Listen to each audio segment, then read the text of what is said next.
I found a Please, baby you have to onesie help hidden in me. my wife's Ma'am, closet. calm down. Tell us what happened. We weren't He's trying for a inside, baby. hurry! It's true. Okay. There was an ultrasound inside the box, with a date that didn't make sense. 3 days later, I was staring at a paternity test that said the child wasn't mine. And now I'm sitting alone in a roadside motel, police lights flashing through the curtains, wondering how the woman who once held my face so gently could feel like a stranger overnight. The afternoon felt ordinary in the way peaceful days often do before they fracture. Sunlight poured through the living room windows in long, honey-colored streaks, warming the hardwood floors. The house smelled faintly of vanilla and the jasmine perfume my wife always dabbed behind her ears.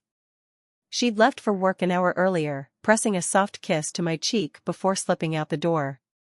I could still feel the ghost of it, the warmth, the familiar brush of her lips lingering longer than necessary. I was looking for a folder. That's all. Tax papers. Something boring and harmless. Her closet was always neater than mine, dresses arranged by color, shoes aligned perfectly beneath them. There was something about the quiet order of her things that always made me smile. She was composed in ways I was still learning to be. Confident. Grounded. The kind of woman who could hold a room with nothing but a steady gaze. I crouched to check the top shelf, pushing aside a storage box I didn't recognize. It was tucked far back, almost hidden. Not carelessly forgotten, intentionally placed. The lid was light in my hands. I remember hesitating. Not because I thought I'd find something terrible, but because it felt private. Like stepping into a memory I hadn't been invited to. Still, curiosity won. Inside was tissue paper. Pale yellow. And beneath it, a baby onesie. Small. Soft. Cream-colored with tiny embroidered stars. I stared at it for a long time, my mind slow to catch up to what my eyes were seeing. We hadn't talked about trying. Not seriously. We'd joked about it once or twice, her teasing me about how I'd probably cry the first time I held a baby. But this wasn't a joke. My hands felt colder as I lifted the fabric. Something slid from inside it and fell into the box. An ultrasound photo. The room went very quiet. I picked it up carefully, like it might disintegrate if I breathed too hard. The image was grainy, black and white, the faint curve of something impossibly small. My heart started pounding in a way that felt detached from the rest of me. There was a date printed in the corner. I read it once. Then again. It didn't line up. Not with anything. Not with our anniversary. Not with any recent doctor's appointment. Not with the nights she'd fallen asleep in my arms, her breathing slow and steady against my chest. A memory surfaced, the way she'd seemed distant lately. How she'd stare at her phone and quickly lock it when I entered the room. The way her hugs had felt tighter, almost desperate, like she was holding on to something slipping away. I sat back on my heels, the ultrasound trembling slightly in my grip. My wife is 42. Graceful in a way that turns heads without trying. She carries herself with quiet strength, but I've also seen the vulnerability beneath it. The soft sigh she lets out when she thinks I'm asleep. The way her fingers sometimes curl into my shirt when we're lying close, like she needs reassurance I'm still there. I love her. God, I love her. But kneeling there in that sunlit closet, holding proof of something I didn't understand, doubt crept in like a draft under a closed door. And once it was there, I couldn't pretend I didn't feel it. I told myself I was overreacting. For 2 days, I carried that lie around like a shield. The ultrasound photo stayed exactly where I'd found it. I folded the tissue paper back carefully, placed the onesie on top, slid the box into its hidden corner. If she noticed it had been moved, she didn't say anything. She came home that evening like always, heels clicking softly against the floor, the faint scent of jasmine trailing behind her. She smiled when she saw me. And for a second, I almost confessed everything. Instead, I kissed her. Her hands came up instinctively, resting against my chest before sliding around my waist. She fit there perfectly. She always had. When she hugged me, she didn't do it lightly, she held on, firm and grounding, like I was something steady in her world. That night, she curled into me in bed. Her leg draped over mine, her palm resting flat against my stomach. I stared at the ceiling while her breathing evened out against my shoulder. I studied the warmth of her body pressed to mine, the soft weight of her hair against my collarbone. How could something feel this real, and still not be true? By the third morning, the doubt had grown teeth. I drove to a pharmacy 2 towns over. I don't know why I went that far. Maybe I was afraid someone would recognize me. Maybe I was ashamed.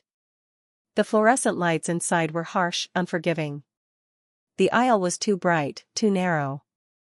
I stood there longer than I should have, staring at a row of small, clinical boxes that promised answers in bold, emotionless print. Paternity test. The words felt heavier than they should. When I picked one up, my hand trembled slightly. I imagined her seeing me, imagined the disappointment in her eyes, the quiet hurt. She's always been composed, but when she's wounded, it shows in subtle ways. Her shoulders stiffen. Her voice softens too much. The cashier didn't look at me twice. Which somehow made it worse.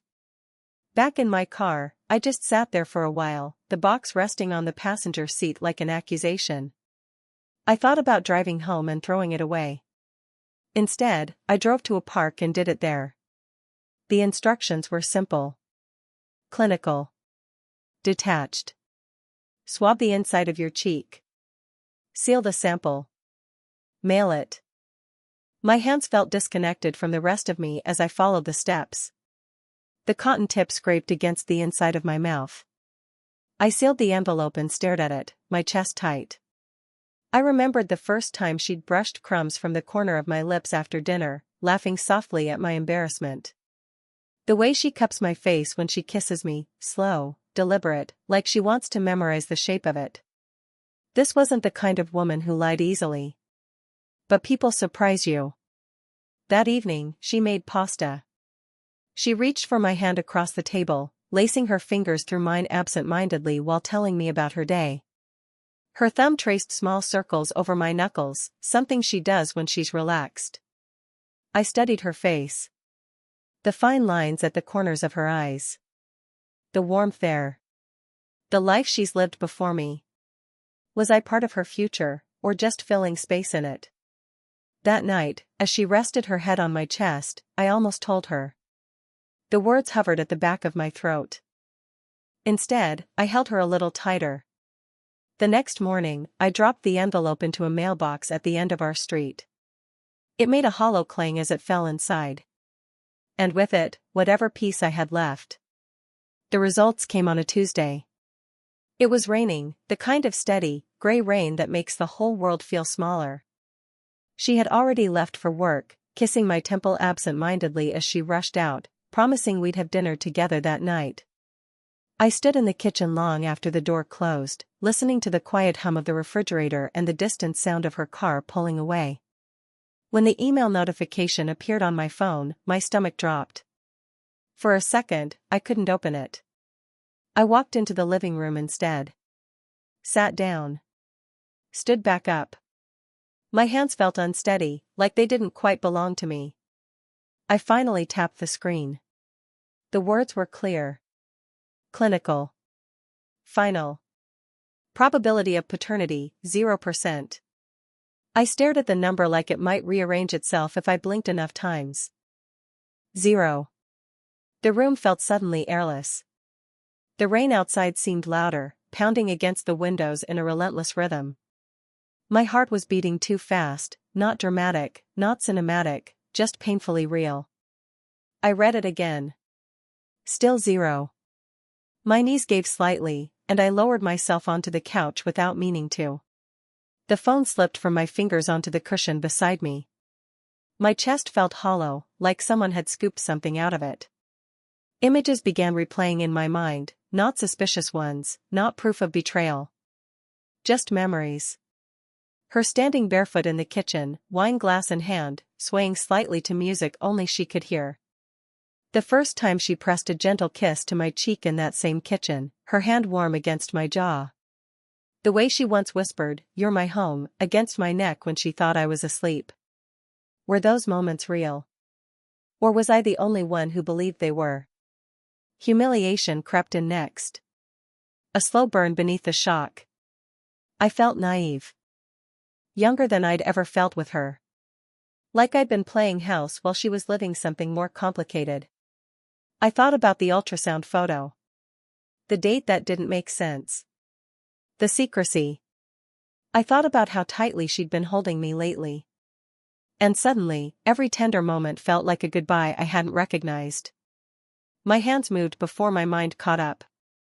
I packed a bag. Not much. Just enough to leave without making it obvious. A few shirts. My toothbrush. The jacket she bought me last winter. I almost left it behind, then didn't. I couldn't face her. Not yet. I typed out a message. Deleted it. Typed again. I know. That's all I sent. 3 words. Cold. Vague. Cowardly. As soon as it delivered, my chest tightened again. I imagined her reading it. Imagined her face shifting from confusion to realization. My phone began buzzing almost immediately. Her name lit up the screen. I couldn't answer. I grabbed my keys and walked out into the rain. The cold soaked through my shirt within seconds, but I barely noticed. I got into the car and drove without choosing a direction. The windshield wipers moved in frantic arcs, barely keeping up. Tears blurred the road at some point. I don't remember when they started.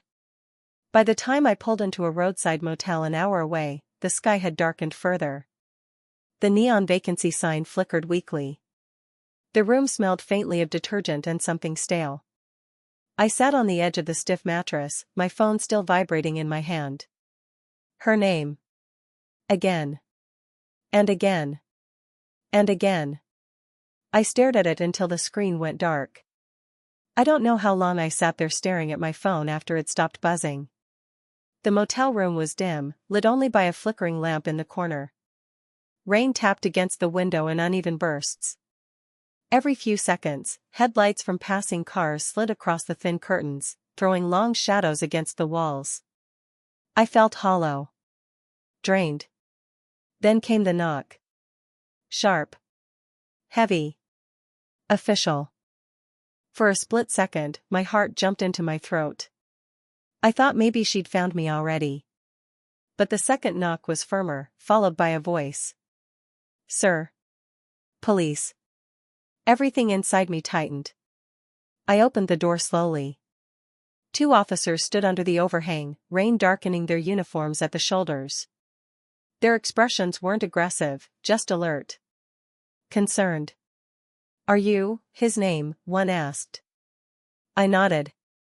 We received a missing persons report filed this afternoon. Your wife was concerned for your safety. Concerned for my safety. The words hit harder than I expected. I swallowed. I'm fine. They studied me for a moment, the packed bag behind me, the red in my eyes, the tension in my jaw. One of them softened his tone. She seemed pretty shaken up. Of course she did. That was her. For all her composure, for all her strength, when she loves completely. I'd seen it in the way she holds my face when I'm upset, thumbs brushing gently beneath my eyes like she's afraid I'll disappear. I'd seen it in the way she clings just a little tighter when we hug goodbye. I'd never imagined I'd be the one making her panic. I just needed space, I said quietly. After a few more questions, was I in danger? Had there been a fight? They seemed satisfied. They told me to call her. At least let her know I was safe. I promised I would. As they walked back toward their patrol car, red and blue lights flashed briefly across the wet pavement. And then I saw her car turn into the lot. My chest stopped. She stepped out before the engine had fully shut off. I'd never seen her like that. Her hair, usually styled neatly, hung loose and slightly tangled around her shoulders. Her makeup was smudged, as if she'd wiped at her face too many times. She looked smaller somehow. Not physically, but emotionally. Fragile. When her eyes found me standing outside the motel room, something in her expression cracked. She didn't hesitate. She crossed the distance between us quickly, heels splashing through shallow puddles, and then her arms were around me. Tight. Desperate. Her hands gripped the back of my jacket like she was afraid I might slip through her fingers. I felt her breathing, uneven, shaky, against my neck. For a moment, I didn't move. I stood stiff, caught between her and the familiar warmth of her body pressed against mine. She smelled like rain and jasmine. "Don't ever do that again," she whispered, her voice breaking. "I thought something happened to you." Her fingers slid up to my face, cupping my cheeks, forcing me to look at her. Her thumbs brushed just beneath my eyes, the way they always do when she's searching for what I'm feeling. I saw relief there. Fear. Love. And I felt my anger wobble. "The test wasn't mine," I said quietly. The words hung between us, fragile and sharp. Her brows pulled together in confusion. "What test?" "The baby," I breathed. "The ultrasound." The color drained from her face, not guilt. Recognition. Understanding. Her lips parted slightly. "You opened it," she whispered. And suddenly, the story I'd built in my head didn't feel as solid anymore. The rain had softened to a mist by the time we stepped back into the motel room. Neither of us spoke at first. The door clicked shut behind us, sealing us into the quiet hum of the air conditioner and the faint smell of detergent clinging to the sheets. She stayed near the door for a second, arms wrapped around herself like she was holding something fragile in place. I sat on the edge of the bed.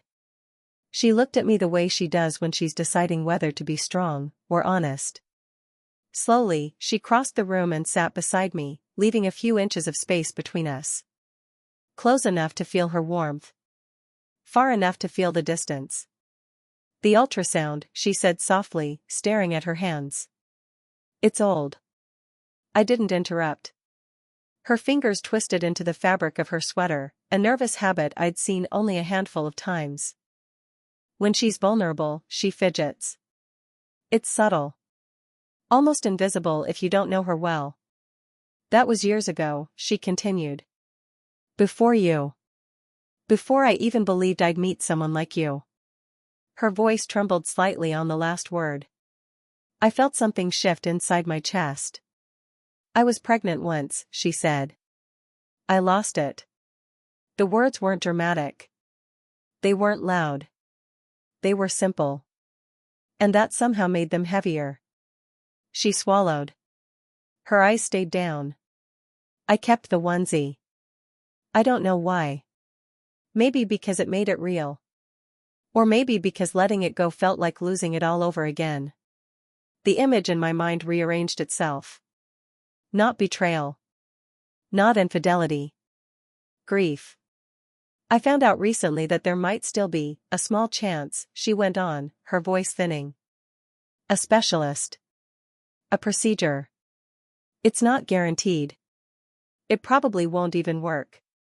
But when I heard it, I panicked. She finally looked at me then. Not defensive. Not guilty. Afraid.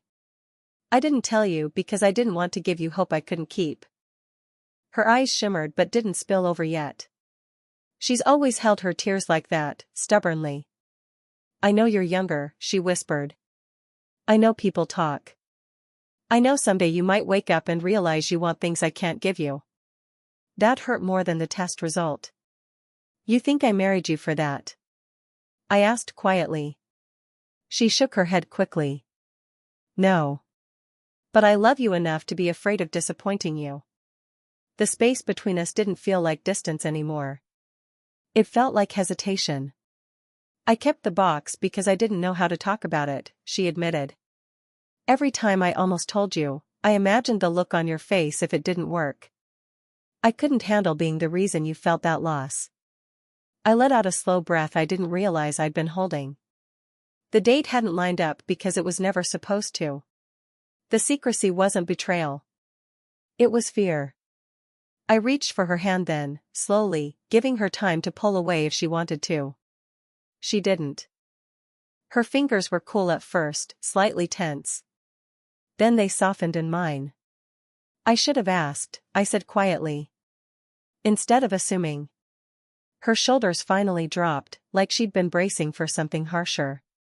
In that small motel room, under flickering light and damp air, I saw her not as distant or secretive, but as a woman who had carried loss alone for years. And was terrified of losing me too. Expand Keynote 6, 500 words, Part 6, breaking and mending. For a while, we just sat there with our hands intertwined. The motel room felt smaller now, but not suffocating, contained. Like the world had narrowed down to the quiet space between our knees and the warmth of our palms pressed together. I took the test, I said finally. The confession sat heavy in my mouth. She didn't pull her hand away. I know, she replied softly. There was no accusation in her tone. Just tired understanding. I didn't want to believe something without proof, I continued, staring at the thin carpet beneath our feet. But I didn't want to accuse you either. I kept thinking, if I was wrong, I'd never forgive myself. And if I was right, my voice trailed off. If you were right, it would break you, she finished gently. I nodded. Silence again. But this time it wasn't sharp. It was thoughtful. I was afraid too, she admitted. Not of you. Of time. Of biology. Of the age difference people love to whisper about. A faint, humorless smile touched her lips. Sometimes I hear it even when no one says anything. I turned toward her fully. She looked composed on the outside, spine straight, chin lifted, but her fingers tightened around mine unconsciously. I worry that one day you'll resent me, she said. That you'll look at me and see what I can't give instead of what I am. I shifted closer without thinking. Our knees brushed. The contact was small, but it felt like crossing a bridge. I married you, I said quietly. Not a timeline. Not a possibility. You. Her breath caught slightly. I was afraid I wasn't enough, I admitted. That maybe you needed something more, someone more experienced. Someone your own age who already understood all the chapters you've lived. Her expression softened at that. Oh, she whispered, and there was something almost tenderly amused in it. You think I don't feel that too? You're young. You're steady in ways I had to fight to become. Sometimes I worry you'll outgrow me. I let out a breath that felt like it had been trapped in my lungs for days. We had both been afraid. Just in opposite directions. Carefully, I lifted my free hand and brushed my thumb beneath her eye. A tear had finally escaped, tracing down the faint line beside her nose. Her skin was warm beneath my touch. Familiar. She leaned into it instinctively. I rested my forehead against hers. For a moment, neither of us spoke. Our breathing slowly synchronized. The tension that had been coiled tight in my chest began to loosen. I should have talked to you, she murmured. I should have trusted you enough to ask, I replied. Her hand slid up from mine to rest lightly at my waist, fingers curling into the fabric of my shirt. Not desperate this time. Just seeking closeness. I wrapped my arms around her fully then. She fit against me the way she always had, solid, warm, real. Her cheek pressed against my chest, right over my heartbeat. I felt her exhale there, slow and steady, like she'd finally put something down she'd been carrying alone. I don't need guarantees, I said into her hair. I just need honesty. You have it, she whispered. And for the first time since I found that box, the fear between us didn't feel like a wall. It felt like something we had walked through, together. Morning light slipped through the thin motel curtains in pale, quiet streaks. I woke before she did. For a moment, I didn't remember where we were. The unfamiliar ceiling. The distant hum of cars passing on wet pavement. Then I felt her hand resting over my chest, warm, steady, and everything came back. She was curled against me, her head tucked beneath my chin, her leg draped lightly over mine. Sometime in the night we must have shifted closer, instinctively closing whatever space was left between us. I studied her in the soft light. Without makeup, without composure, without the carefully arranged strength she carries into the world, she looked younger in sleep. Softer. The faint lines at the corners of her eyes relaxed. One strand of hair fell across her cheek. I brushed it back gently. Her lashes fluttered, and she blinked up at me. For a second there was confusion. Then recognition. Then relief. "You're still here," she murmured. "Yeah," I said quietly. "I am." Her fingers curled slightly in my shirt, like she needed to confirm it physically. I covered her hand with mine, pressing a slow kiss to her temple. The gesture felt different this morning, intentional. Grounded. We didn't rush to fill the silence. Eventually, she pushed herself up on one elbow, studying my face carefully. "Are we okay?" she asked. It wasn't dramatic. It wasn't desperate. It was honest. I sat up too, our knees brushing as we faced each other on the edge of the bed. The room felt smaller in daylight, less mysterious, less dramatic. Just a place we had landed when things felt too big. "We will be," I answered. "If we promise something." She tilted her head slightly. "No more protecting each other from the truth," I said. "Even if it's messy. Even if it's scary." Her eyes softened. "I can do that," she replied. "No more carrying things alone." I reached for her hands again, threading my fingers through hers. Her thumbs began tracing absent-minded circles across my knuckles, the same gesture she'd made at the dinner table days ago, before everything unraveled. But this time it didn't feel distant. It felt present. "We don't know what the future looks like," she said quietly. "About children. About anything." "I know," I replied. "But I know who I want next to me while we figure it out." Her lips curved into a small, genuine smile, the kind that starts in her eyes. She leaned forward first this time, pressing a slow, lingering kiss to my cheek. Not rushed. Not uncertain. Her hand stayed against my jaw afterward, thumb brushing lightly across my skin. "I choose you," she whispered. "I choose you too." We gathered our things without tension. No dramatic speeches. No heavy silence. When we stepped outside, the air smelled clean, washed by last night's rain. The police cars were gone. The neon sign no longer flickered. Everything looked ordinary again. But it didn't feel the same. She reached for my hand as we walked to her car. I squeezed back instinctively, and she squeezed harder in return, a quiet promise. Not perfect. Not guaranteed. But chosen. Together. And this time, we were walking forward, not away.